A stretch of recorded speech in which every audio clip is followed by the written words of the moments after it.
सपनों का शहर मुंबई।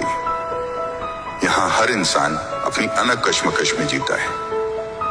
यहाँ हर कोई पैसे कमाना चाहता है, पर मैं पढ़ना चाहता था, लेकिन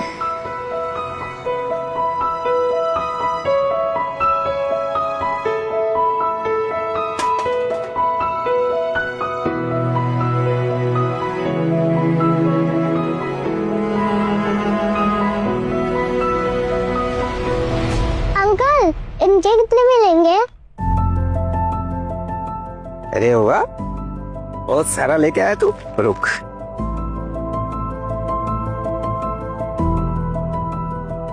ये हुआ तेरे 100 रुपए।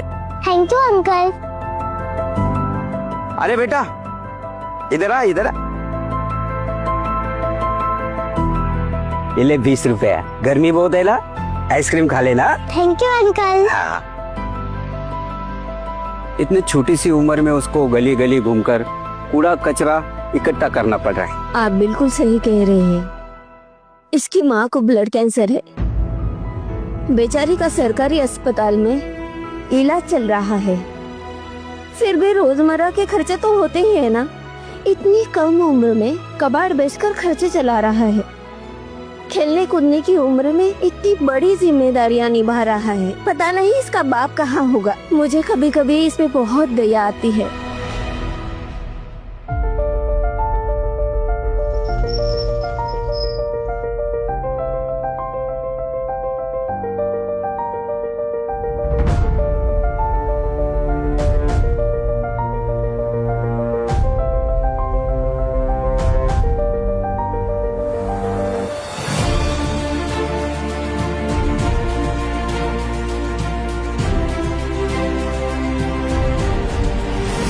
इस घड़ी के आपको 30,000 रुपये मिलेंगे।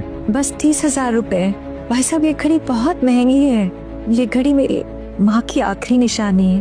देखिए मुझे ब्लड कैंसर है और मेरा बेटा बहुत छोटा है। 30,000 तो सिर्फ मेरे इलाज में चले जाएंगे और मैं तब तक ये दुनिया छोड़कर नहीं जा सकती जब तक मैं अपने बेटे के रहने का कुछ इंतजाम न कर। इसके बदले मैं आपको 1 लाख रुपए दे सकता हूँ। थैंक यू भाई साहब। माँ ने अपने इलाज के लिए नानी की दी हुई घड़ी बेच दी, पर मैं अपने पैसों से उतनी महंगी घड़ी तो नहीं ले पाऊंगा। लेकिन एक बच्चों वाली घड़ी तो आ जाएगी ना। पापा अब मेरी बात समझने की कोशिश कीजिए। मुझे ब्लड कैंसर है। आपको अच्छी तरह से पता है कि मेरे पास ज्यादा वक्त नहीं है।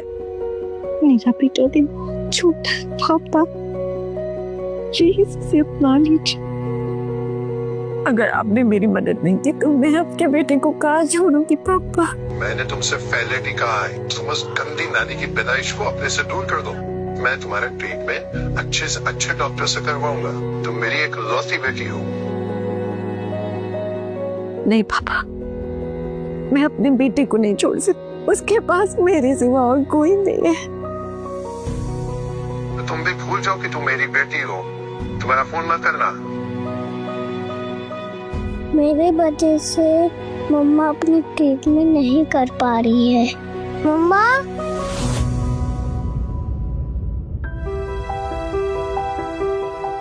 मम्मा मैं वापस आ गया। देखो मैं आपके लिए केक बना के लाया।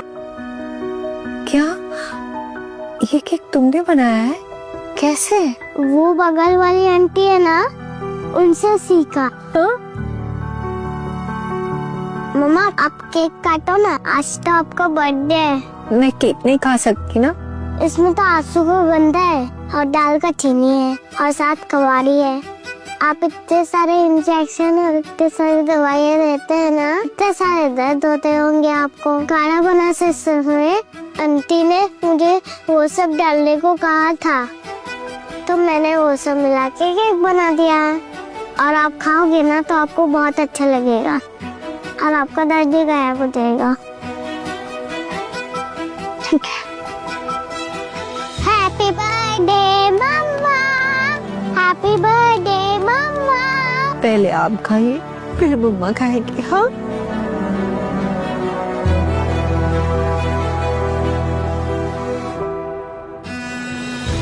अरे वाह, ये केक तो बहुत टेस्टी है और मुझे बहुत अच्छा महसूस हो रहा है। देखो मम्मा की तबीयत ठीक हो गई। आज आप क्यों रो रही है? आज तो आपका बर्थडे है, आपको खुश रहना चाहिए। माँ, ये चोट कैसे लगी तुम्हें? इधर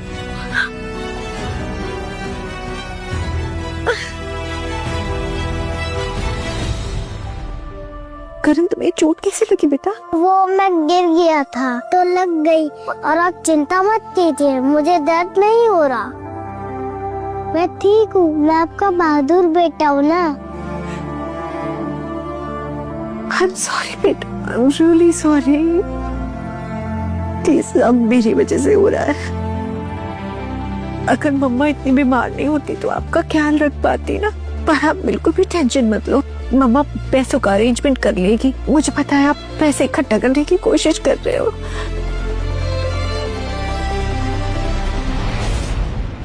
माँ, आप चिंता मत कीजिए, मैं बिल्कुल ठीक हूँ। मैं तो भूल ही गया था, मैं तो आपके लिए गिफ्ट भी लाया हूँ। गिफ्ट लाए हो मेरे लिए? माँ, आपको कैसा लगा ये गिफ्ट? बहुत सुंदर है, पूरे वर्ल्ड में सबसे सुंदर वॉच है। पहना दो मुझे।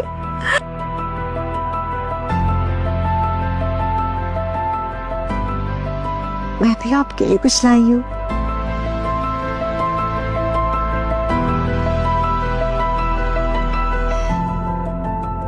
ये देखो, मून एंड सन मम्मा के लिए और मून आपके लिए।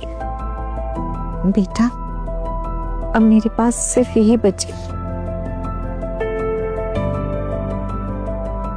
हम दोनों कहीं भी रहेंगे ना करण, हम हमेशा ना इन लॉकेट्स के जरिए एक दूसरे से जुड़े रहेंगे। इसे संभाल कर रखना, कभी मत निकालना। माँ, मैं अभी इसे कभी भी गले से नहीं निकालूंगा। नाना जी, प्लीज मेरी मम्मा को बचा लीजिए।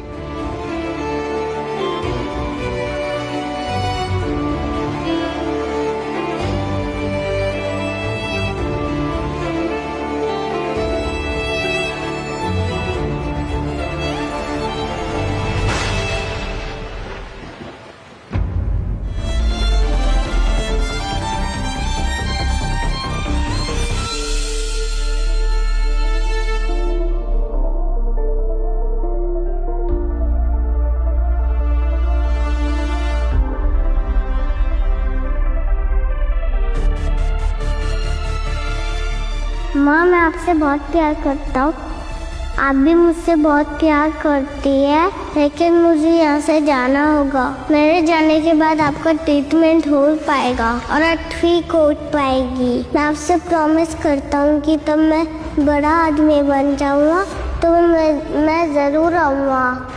माँ, आई एम सॉरी, मैं आपको छोड़ के जा रहा हूँ, लेकिन मैं आपको दिन रात तकलीफ भी नहीं दे सकता। सब कहते हैं कि आप बढ़ जाएगी, लेकिन नाना जी ने हमसे प्रॉमिस किया है अगर मैं आपसे दूर चला जाऊंगा तो वो आपको ठीक कर देंगे। आप मेरे जाने के बाद दुखी मत होइएगा, जल्दी से ठीक हो जाएगा। मैं आपसे बहुत प्यार करता हूँ मम्मा।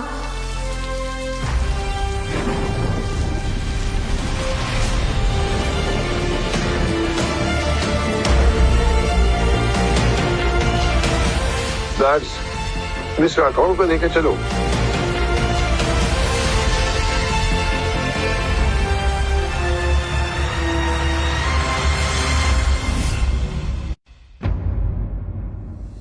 पिछले 20 सालों में मिस रमा राठौड़ ने अपने खुद के बलबूते पर एक कंपनी खड़ी की है, जो कि आज देश की नंबर 1 मेडिकल इक्विपमेंट सप्लाई करने वाली कंपनी बन चुकी है। और इतना ही नहीं, उन्होंने अपने पिताजी की कंपनी राठौड़ इंडस्ट्रीज को भी बखूबी संभाला है। तो आज हम सब कर्मा मेडिटेक कंपनी की 20वीं सालगिरह पर ये चाहते हैं कि मिस राठौड़ आकर हमसे कुछ बातें करें।